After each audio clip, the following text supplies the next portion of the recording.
it's those same white pulpits down in Louisiana and everywhere else that wants to tell us that the Republican Party is the only Christian to vote. You can't hinder us from getting the right to vote, and then we get in and tell us who to vote for.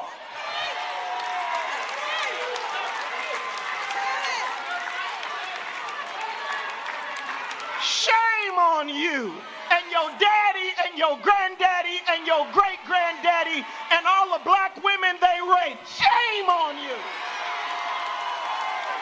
Shame on you for not giving a damn about how people can live in the world but want to condemn and damn us for standing up for ourselves. Shame was largely white evangelical churches that has propped up the most immoral president that we have had in living memory as the golden child of the church.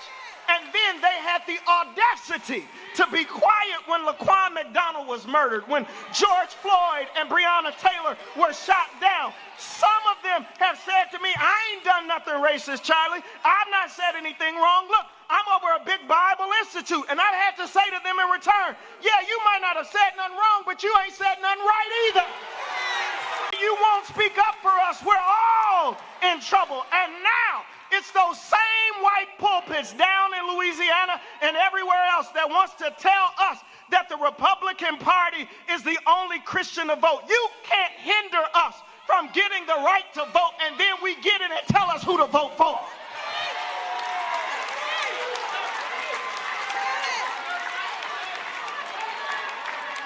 Shame on you and your daddy and your granddaddy and your great-granddaddy and all the black women they raped. Shame on you. Now I want to tell you why black people ain't voting for your candidate of choice. Black people went with the party that was most concerned about justice on the grounds of righteousness. I did the research, and you can do it with me. Believe it or not, black people, by and large, had not been beholden to one political party since we got the right to vote. And black women got the right to vote long after black men got the right to vote. We voted Republican when Lincoln decided to set the enslaved people free. Then we switched to the Democratic ticket with FDR because of a new deal that promised opportunities and jobs for us. We went on back and forth from the Republicans and the Democrats until even Martin Luther King Sr.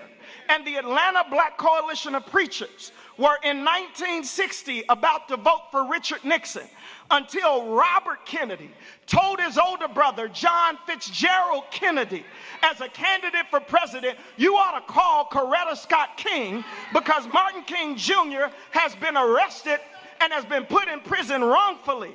And even though JFK didn't want to make the call, his little brother stood over him and said, you go make this call. And when he called Coretta, word spread to MLK Sr. and around the South that JFK was standing for black people. Now can I tell y'all, he really wasn't standing for us, but he got credit because he made a phone call. They created and I have people who are in charge in temporal affairs, but they ain't in charge of our conscience in our faith. Oh, let me run in now. This is where I want to answer your question, Mr. Swagger. There are some things, in other words, that Christians ought to resist. We do not obey government when it instructs us to disobey God, because government is ordained by God to punish criminals, not to be the criminals themselves.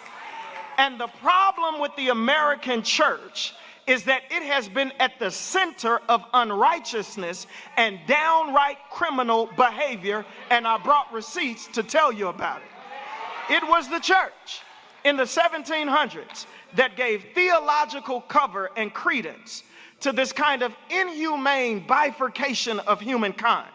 They said, according to Cotton Mather and others, that the body could be bound in slavery while the soul could be liberated by salvation. That was the church at the center of the empire. It was the church that split this nation before the Civil War did. the white Methodists, the white Presbyterians, and the white Baptist denominations tore apart every Southern convention that they had until they created a northern branch and a southern branch. Before the Confederacy seceded from the nation over disagreements of human slavery, the church did first. It turns out, as one scholar suggests, that white denominations gave the Confederacy the idea, the framework, and the imagination to split the nation. They split the church, and then the nation split itself. It turns out that white churches and white preachers, instead of modeling the heart of God and human dignity in the face of injustice, gave the world a framework that led to more injustice and more division. It was the largely white Christian community that ignored Ida B. Wells' challenge for Christians to confront racial violence and advocate for federal anti-lynching legislation. It was Frederick Douglass who said that between the Christianity of this land and the Christianity of Christ, I recognize the widest possible difference. So wide that to be the friend of one is to be the enemy of the other. He said, how is it that you could proclaim the meek and lowly Jesus on Sunday morning and then wield the blood-clotted cow skin on Friday? How is it that you could take my money in an offering and use it to buy Bibles to help the, quote, heathen, unquote, on the other side of the world, but you won't even acknowledge my marriage in its wholeness and its sanctity? How is it that you can stand before me and say, slaves, obey your master, but you ain't even read the book of Exodus where God had come to deliver his people from the bondage of slavery?